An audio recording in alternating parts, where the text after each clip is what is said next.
Okay, I want to show you the answer to a little mystery. If I were to change one of these, now this is a driving dimension too, I'm editing here. Let's change it to 0.6. Okay, you'll see this, orange hashtag show up on everything. That means that it needs to be rebuilt. So that's what that means. Okay, the deal is, when you insert dimensions in the here in the drawing, they're driven dimensions by default. I don't know if you can convert them to driving dimensions, but probably not, because they'd interfere with your other dimensions in your drawing. So, but these are imported driving dimensions as opposed to these being driven. So, you edit these, you can change the geometry. You edit these, nothing happens. And supposedly this is really just a matter of user preference, which one of these you use. So, some people like them, but you sometimes import a big mess like this. Whereas, if you start from clean geometry, because you can go in and delete some of these and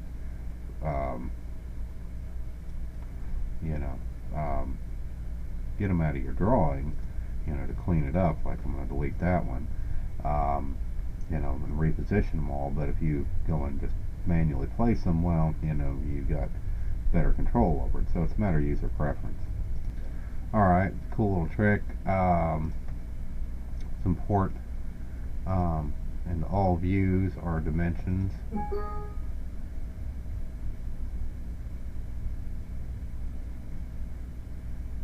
Oh, yeah, I wanted to bring it into the entire model. Okay. Alright, so that brings us into the entire model. Okay, and we got these various dimensions, right? Now, let's say instead of wanting this dimension up here, I wanted it down here. Well, I can go shift and drag into the view, and it drags it down here. The ones that I had selected, that moved them. So, I don't know what this, okay. Okay, but like let's say I wanted to copy this dimension. If you hold down Control and drag it to the view, it'll make a copy of it, leaving the original where it was. So, this way you can change, various dimensions as is appropriate. And let's try it here and see what happens. Okay, so even that copied over. So, that allows you to, position the dimensions, the imported dimensions as you like. I mean, I assume you can do that with your smart dimensions as well. So, if I made one there, well, I can copy it there, but I could maybe try to copy it down here. Control. Oops, I don't know what I'm selecting there. See? Yeah, I mean, the box didn't highlight, but still copied it. They just drag it on top of the view. I don't know if I can drag it to a perspective view or not now. I didn't think I could. Alright. Now with Smart Dimension, yeah, you can add dimensions to this, but notice, that they're not right. Because you're operating, this will only measure on the sheet as if you're, putting a ruler across it. So, these dimensions aren't right, so that's one of the reasons I couldn't just copy them. Anyway. Okay, something else that's kind of neat, in Smart Dimension mode, if I select, just click.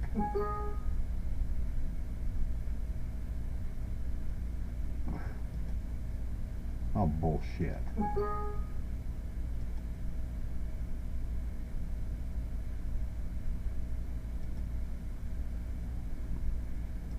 Anyway, if I just click a line, it gives me a preview, and you can go ahead and place it. See, like that, so it'll automatically, depending on which of these circles, it'll try to just place it, so you should be able to click like that. I don't know what the fuck the deal is on this, but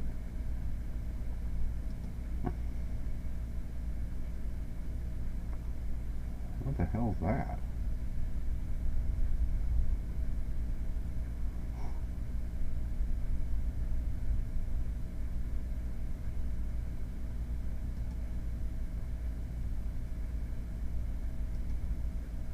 Well, hell, it worked that time.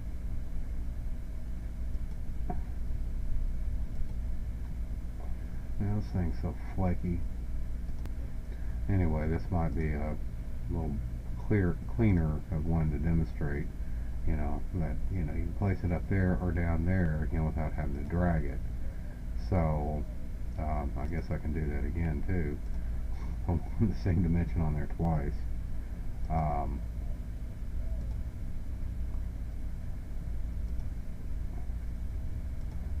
So anyway, pretty cool.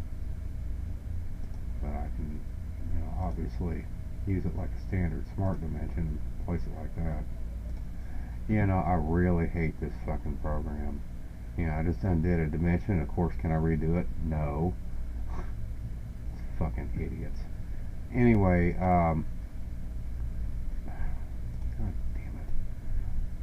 You know, if you wanted to create a dimension, you know, you got this little thing that pops up. You know, see that icon that I selected, and then you can do things like, you know, set the precision.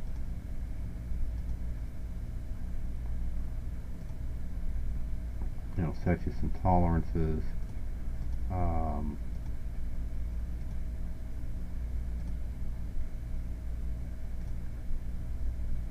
don't know what that did. Oh, yeah, I can see it down here. The preview. So I set 0.005 and then tab 006, for example. You know, but yeah, when you hover out of it, I don't know how you get back into it.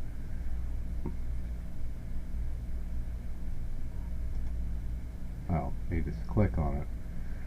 So if you click on it, you can get back in there. So you can set to an inspection dimension. You can set it to be outside or inside the dimension. Add parentheses to it. You know, that sort of thing. You set the justification to it. You know, you can add text up here, like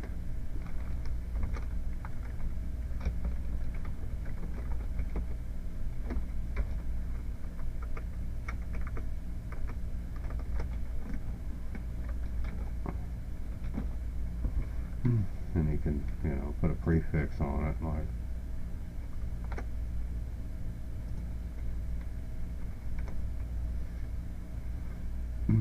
and you can, I guess, add it as a favorite too.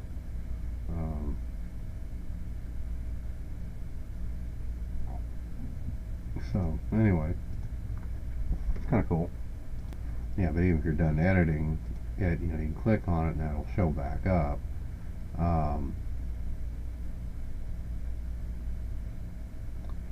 So, which is pretty cool. The problem is, you know, when you click on it, you know, you can't adjust it anymore. I don't know why. Okay, well there it goes. You know, before I couldn't adjust it, I guess, when I was in the dimension thing.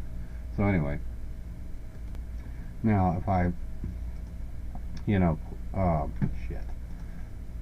You know, if I place a dimension here, you know, using this thing anyway, and then let's say I wanted to go place a dimension between these two modes, you know, notice I still have my option, and it actually places that dimension to where, you know, those don't interfere with each other. So, you know, so basically it kind of organizes the dimensions a little better if you use that little circle thing. Now if we go in and dimension a circle with this thing, you know, it has 4 quadrants instead of just 2. So you got 4 different locations it'll try to stick a dimension automatically. And then you still got your little box thing, so you can, you know, change this and so forth. In some ways, though, it might be better to edit the dimension down here, because you got symbols you can add to it, like the center line symbol, and, you know, some of these other, you know, symbol tables, etc. You know, so you got plenty to choose from. So I can choose an S, whatever that means, and that puts that there. And of course, you know, I can go manipulate this sucker. You know, even though we placed it with that smart dimension thing. Yeah, you also get that too in Smart Dimension if you choose endpoints. That gives you the little quadrant display, so you can choose which sort of dimension you want. And of course, you can select on these dimensions. If you click the arrows, that changes it from an inside to an outside dimension. Now, going back to our center mark thing, you can select for all holes and then just select your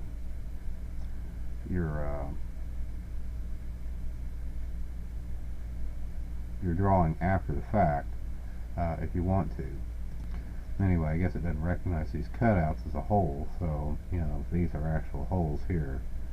So anyway, I'll zoom up on that dimension, and I am going to add a limit tolerance with an upper limit of 0.5 and a lower limit of 0.5.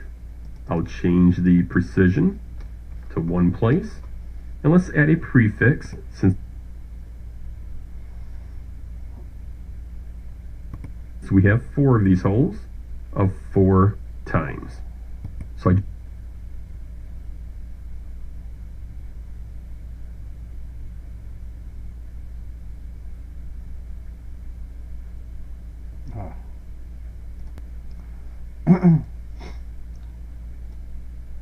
change the precision here.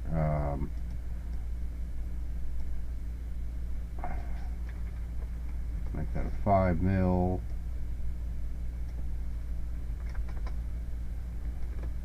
Plus or minus 5 mil, and you can see a limit tolerance actually specifies the diameter around the hole. Now I'm going to try to play this thing because it's going to go into geometric tolerancing here with this guy's voice. I'll try to follow along so I can recreate it. Okay, I'm going to add a prefix of 4 times for the fact that we have 4 holes. Okay, I'm going to start the recording and try to keep up with it. So I just added a smart dimension. I'm going to select that dimension and then select geometric tolerance. This will open up the dialog box for the feature control frame. Let's say, for example, I want to control the position of those 4 features with a position characteristic, and we want to control the position of those 4 features with a cylindrical tolerance zone of 0.1 at MMC. I want my primary datum to be datum A, my secondary datum to be datum B,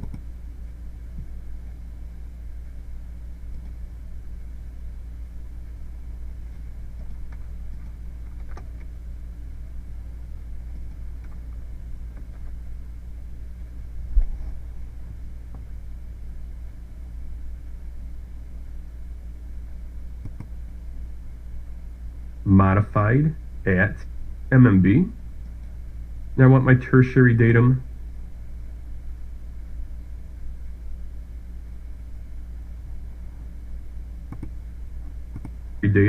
to be datum A, my secondary datum to be datum B, modified at MMB.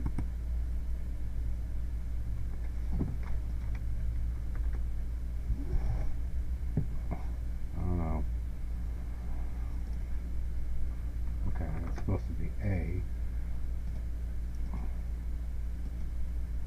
and that's what he did. Modified at MMB. Now I want my tertiary datum to be datum C, modified at MMB. Now let's say, for example, we want to refine the perpendicularity of that axis. So I'm going to apply a perpendicularity characteristic with a cylindrical tolerance zone of 0.05 at MMC per.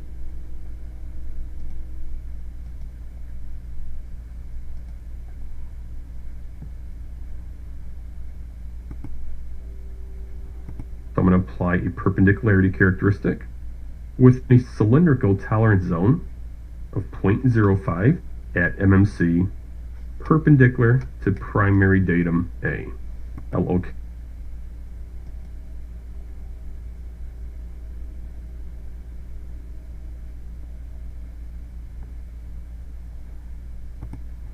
Example, we want to refine the perpendicularity of that axis, so I'm going to apply a perpendicularity characteristic with a cylindrical tolerance zone of 0.05 at MMC perpendicular to primary datum A. I'll OK out of this, and the feature control frame is added. So very easy, very user-friendly to add feature control frames. Yeah, now let's add a datum feature set. Yeah, if you can speak that language. Anyway, I thought that would be interesting to, you know, take you through that, even though it was a little lengthy, for if you do learn this shit. Okay, but now we got to go add. Here, I'll just play it. At MMC, perpendicular to primary datum A. I'll OK out of this, and the feature control frame is added. So very easy, very user-friendly to add feature control frames. Now let's add a datum feature symbol. We'll do that to the front view, the bottom face of the part. I'll select datum feature. I'll select the bottom edge, and then place the datum feature symbol A. So that gives you an idea of just how easy it is to add notes and all of the different. Okay, I don't know where A was on here. Anyway, it's supposed to be A, not B. To something called an anchor. By the way, that guy's voice is off this, I mean, he's like a professor or something. He's off this, you know, learning SolidWorks 2014, like 10-point drawing annotations. It's from SolidWorks Tutorials channel, but that's actually from a different outfit that I tried looking up, and I can't remember the name right now. Anyway, okay, when you go in to add a table, like let's say a whole table, you know, you'll see it, this attached to anchor point thing. Okay,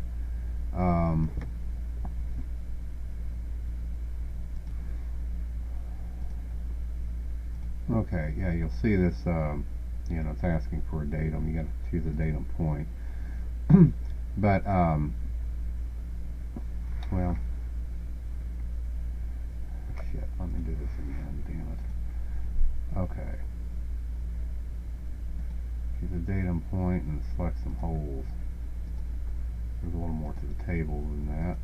Okay, okay, now like I said, if I go and, you know, this table actually magnetically snaps to the top of the screen, which is kind of nice, and I can even magnetically snap it here to the corner. So, you know, if I place the table there, that's fine and dandy, but you know, and it is kind of set there, but I can move it off that point if I want. But now, if I go to, you know, edit sheet or format, you know, I can go select a point here and go right click on it and say set as anchor, you know, for like the whole table. Alright, and then go back to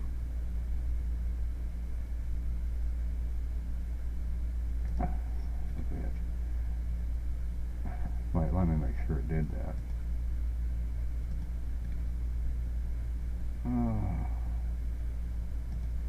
Whole table, I guess you gotta, you know, hit the check mark there just to make sure. And you go back to edit sheet mode. Okay, now I can select this table here, and you know, I can select its anchor point to be attached and to the right hand side there. So anyway, so that, you know, will always attach that particular table to that point as long as you have that set anchor point. Anyway, oh, and by the way, you know, if you're placing balloons on a part,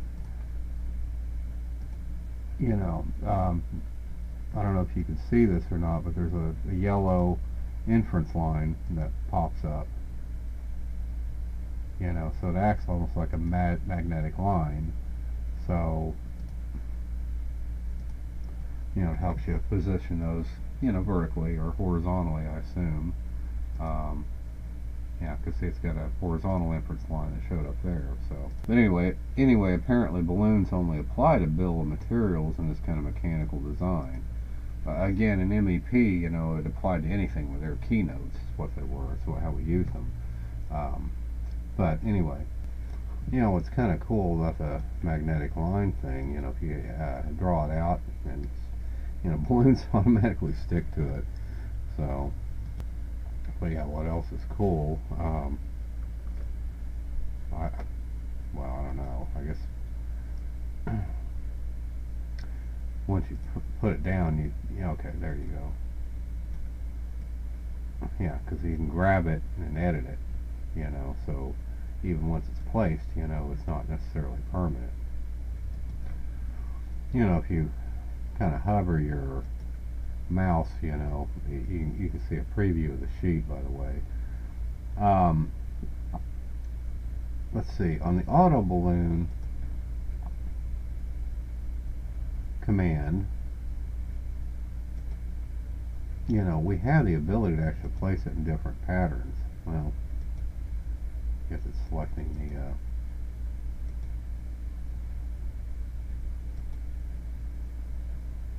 because I think we actually did this one with auto balloon. I don't know why it's selecting that one. Let me hold on. Okay, try it again. Auto balloon. Let's see if I can edit those. That's what I'm trying to do. No, it won't allow me to do it. I guess you can only do that when you're placing it.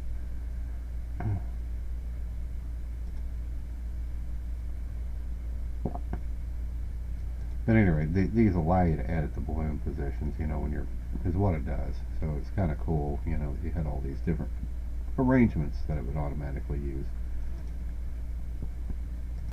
Yeah, that guy, you know, this guy. Need that template in the. It's infinite skills, that's what it is. Okay, anyway, that basically covers that guy's basic set of tutors on 2014. You know, of course, there are many more to come that I got to go through on other features like sheet metal, etc. But anyway,